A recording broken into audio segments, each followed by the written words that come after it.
Hello, ನಮಸ್ಕಾರ ಎಲ್ರಿಗೂ. ಇವತ್ತಿನ ರೆಸಿಪಿ ತುಂಬ ಬಿಸಿಯಾಗಿರೋಂಥ ಬೇಸಿಗೆಗೆ ಮನೆಯಲ್ಲೇ ಮಾಡಿಕೊಂಡು ಕುಡಿಯೋಂಥ ಹೆಲ್ತಿ ಕೂಲ್ ಡ್ರಿಂಕ್ಸ್ನ ನಾನು ಇವತ್ತು ಮಾಡಿ ತೋರಿಸ್ತಾ ಇದ್ದೀನಿ. ಹೊರಗಡೆ ತೊಗೊಂಡು ಕುಡಿಯೋ ಅವಶ್ಯಕತೆಯೇ ಇಲ್ಲ, ಮನೆಯಲ್ಲೇ ಹೆಲ್ತಿಯಾಗಿ ಮಾಡ್ಕೋಬೋದು.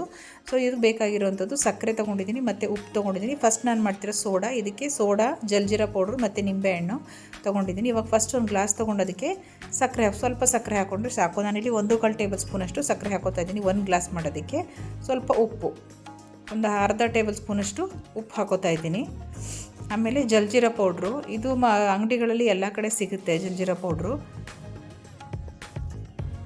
ಇದೇ ಮೇನ್ ಟೇಸ್ಟ್ ಕೊಡೋದು ಇದಕ್ಕೆ.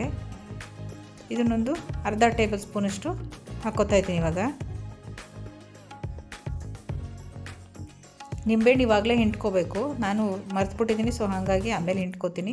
ಇವಾಗ ಫಸ್ಟ್ ಇಲ್ಲಿ ಸೋಡಾ ಹಾಕೋತಾ ಇದ್ದೀನಿ. ಯಾವಾಗ ಹಾಕ್ಕೊಂಡ್ರೂ ಆಗುತ್ತೆ. ಇವಾಗ ನಿಂಬೆಹಣ್ಣು ಹಾಕ್ಕೊಂಡ್ರೂ ಆಗುತ್ತೆ, ಒಂದು ಅರ್ಧ ನಿಂಬೆಹಣ್ಣು ಇಲ್ಲ ಆಮೇಲೆ ಹಾಕ್ಕೊಂಡ್ರೂ ಆಗುತ್ತೆ. ಇವಾಗ ಸೋಡಾ ಬಾಟ್ಲನ್ನ ನಿಧಾನಕ್ಕೆ ಓಪನ್ ಮಾಡಬೇಕು. ನಿಧಾನಕ್ಕೆ ಓಪನ್ ಮಾಡಿ ಹಾಕ್ತಾಯಿದ್ದೀನಿ. ನೋಡಿ, ಫುಲ್ ಹಾಕಿದ್ದೀನಿ. ಇವಾಗ ಸ್ವಲ್ಪ ಹೊತ್ತು ಬಿಟ್ಟರೆ ಅದು ಕಮ್ಮಿ ಆಗುತ್ತೆ. ಇವಾಗ ನೀಟಾಗಿ ಒಂದ್ಸಲಿ ಸಕ್ಕರೆ ಉಪ್ಪು ಎಲ್ಲ ಮಿಕ್ಸ್ ಆಗಬೇಕು. ಸ್ಪೂನ್ ತೊಗೊಂಡು ಎಲ್ಲ ನೀಟಾಗಿ ಮಿಕ್ಸ್ ಮಾಡಿಕೊಂಡು ಇವಾಗ ಒಂದು ಅರ್ಧ ನಿಂಬೆಹಣ್ಣು ಕಟ್ ಮಾಡಿ ಇಟ್ಕೊಂಡಿದ್ನಲ್ಲ, ಅದನ್ನು ಹಿಂಡ್ಕೋತಾ ಇದ್ದೀನಿ. ಏನು ತೊಂದರೆ ಇಲ್ಲ, ನೀವು ಫಸ್ಟಾರು ಹಾಕೋಬೋದು, ಇಲ್ಲ ಆಮೇಲೆ ಕೂಡ ನೀವು ನಿಂಬೆಹಣ್ಣು ರಸನ ಹಿಂಡ್ಕೋಬೋದು. ಒಂದು ಅರ್ಧ ನಿಂಬೆಹಣ್ಣು ಹಾಕಿದ್ದೀನಿ.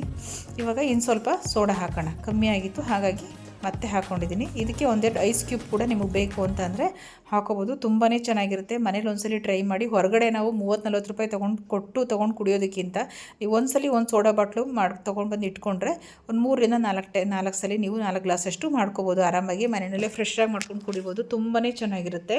ಒಂದ್ಸಲಿ ಟ್ರೈ ಮಾಡಿ. ನೆಕ್ಸ್ಟು ಕಲ್ಲಂಗಡಿ ಹಣ್ಣಿನ ಜ್ಯೂಸು ಮಾಡೋಣ. ಇವಾಗ ಕಲ್ಲಂಗಡಿ ಹಣ್ಣು, ನಿಂಬೆಹಣ್ಣು, ಪುದೀನ, ಕಾಲ ನಮಕ್ಕು ಮತ್ತು ಸಕ್ಕರೆ ತೊಗೊಂಡಿದ್ದೀನಿ, ಮತ್ತು ಸ್ವಲ್ಪ ನಿಂಬೆಹಣ್ಣು ಕೂಡ.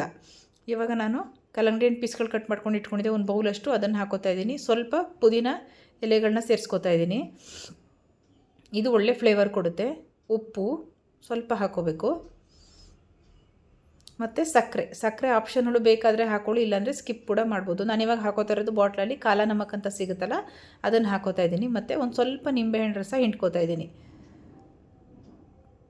ಇದಕ್ಕೆ ಒಂದೆರಡು ಐಸ್ ಕ್ಯೂಬು. ಇವಾಗ ಇದನ್ನು ಒಂದ್ಸಲಿ ನೀಟಾಗಿ ರುಬ್ಕೊಂಬರೋಣ. ರುಬ್ಬಾಗಿದೆ. ಇವಾಗ ಒಂದು ಜಾಲರಿ ತೊಗೊಂಡಿದ್ದನ್ನು ನೀಟಾಗಿ ಸೋರಿಸ್ಕೋಬೇಕು. ಇವಾಗ ನೀವು ಇದಕ್ಕಿನ್ನೂ ಎಕ್ಸ್ಟ್ರಾ ಫ್ಲೇವರ್ ಏನಾದರೂ ಬೇಕು ಅಂದರೆ ಸ್ವಲ್ಪ ಚಾಟ್ ಮಸಾಲ ಒಂದು ಪಿಂಚಷ್ಟು ಸೇರಿಸ್ಕೊಂಡ್ರೆ ಕೂಡ ಇನ್ನೂ ತುಂಬಾ ಚೆನ್ನಾಗಿರುತ್ತೆ. ನಿಮ್ಮ ಮನೇಲಿ ಇದ್ದರೆ ಸೇರಿಸ್ಕೋಬೋದು, ಇಲ್ಲ ಅಂತಂದರೆ ಏನು ಅವಶ್ಯಕತೆ ಇಲ್ಲ. ನೀವು ಹಾಗೆ ಕೂಡ ಮಾಡ್ಕೊಂಡು ಕುಡಿಬೋದು. ಈ ಥರ ನೀವು ಒಂದ್ಸಲಿ ವಾಟರ್ ಮೆಲನ್ ಜ್ಯೂಸ್ ಮಾಡ್ಕೊಂಡು ಕುಡೀರಿ. ತುಂಬ ಅಂದರೆ ತುಂಬಾ ಚೆನ್ನಾಗಿರುತ್ತೆ. ಸೂಪರಾಗಿರುತ್ತೆ. ಒಳ್ಳೆ ಟೇಸ್ಟು. ನಿಂಬೆಹಣ್ಣು, ಪುದೀನ ಇದೆಲ್ಲ ಹಾಕಿರೋದ್ರಿಂದ, ಕಾಲ ನಮಕ್ ಹಾಕಿರೋದ್ರಿಂದ ತುಂಬ ಒಂಥರ ಬೇರೆ ಥರನೇ ಟೇಸ್ಟ್ ಕೊಡುತ್ತೆ. ಇದು ತುಂಬಾ ಚೆನ್ನಾಗಿರುತ್ತೆ. ಮತ್ತು ಇಲ್ಲಿ ಚಿಕ್ಕದಾಗಿ ಕಟ್ ಮಾಡ್ಕೊಂಡು ಇಟ್ಕೊಂಡಿರುವಂಥ ಲಾಸ್ಟಲ್ಲಿ ಕಲ್ಲಂಗಡಿ ಹಣ್ಣು ಪೀಸ್ಗಳನ್ನ ಸೇರಿಸ್ಕೊತಾ ಇದ್ದೀನಿ. ಮತ್ತು ಐಸ್ ಕ್ಯೂಬ್ ಕೂಡ ಸೇರಿಸ್ಕೊಂಡು ಸ್ವಲ್ಪ ಚಾಟ್ ಮಸಾಲ ಒಂದು ಪಿಂಚಷ್ಟು ಹಾಕೋತಾ ಇದ್ದೀನಿ. ಎಲ್ಲ ನೀಟಾಗಿ ಮಿಕ್ಸ್ ಮಾಡ್ಕೊಳ್ಳೋಣ. ಇವಾಗ ತುಂಬ ಅಂದರೆ ತುಂಬ ಚೆನ್ನಾಗಿರುತ್ತೆ. ನಮ್ಮ ಮನೆಯಲ್ಲಂತೂ ಎಲ್ರಿಗೂ ತುಂಬಾ ಇಷ್ಟ. ನೀವು ಒಂದ್ಸಲಿ ಟ್ರೈ ಮಾಡಿ, ಮತ್ತು ಹೇಗಿತ್ತು ಅಂತ ನಮಗೆ ಕಮೆಂಟ್ಸಲ್ಲಿ ತಿಳಿಸಿ.